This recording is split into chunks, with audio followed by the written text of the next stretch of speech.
નમસ્કાર. ચાલો public transport conductor licence મેળવવાની આખી પ્રોસેસને ફટાફટ ડીકોડ કરીએ. ઓફિશિયલ બેચ જોઈતો હોય તો અમુક સ્ટેપ્સ ફોલો કરવા પડશે, જેમાં એક લાઈફ સેવિંગ ક્વોલિફિકેશન સૌથી મેઇન છે. આ રોડમેપ જુઓ.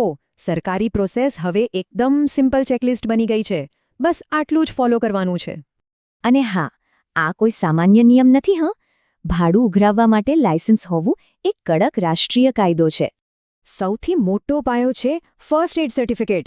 પેસેન્જર્સની સેફટી માટે આના વગર તો કાગળિયા પણ જમા નથી થતા. બીજા ડોક્યુમેન્ટ્સની વાત કરીએ તો ઉંમરનો પુરાવો, ફોર્મ CLA અને હા, ઓછામાં ઓછું 12મું ધોરણ પાસ હોવું જ જોઈએ. આઈડી અને ફોટા તો જોઈએ જ, પણ ખાસ ધ્યાન રાખજો, મેડિકલ સર્ટિફિકેટ ફક્ત સરકારી સર્જનનું જ ચાલશે. ફર્સ્ટ એડ ટ્રેનિંગ માટે ઇન્ડિયન રેડ ક્રોસ સોસાયટી જ એકમાત્ર ઓફિશિયલ સંસ્થા છે. ચલો એની પ્રોસેસ જોઈએ.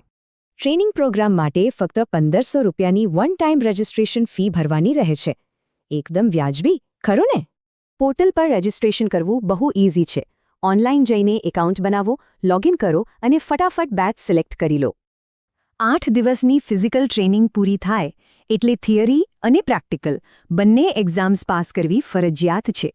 શરૂઆત સિનિયર પ્રોફેશનલ લેવલથી થાય છે, જેમાં પાસ થવા ઓછામાં ઓછા 25 માર્ક્સ લાવવા પડે છે.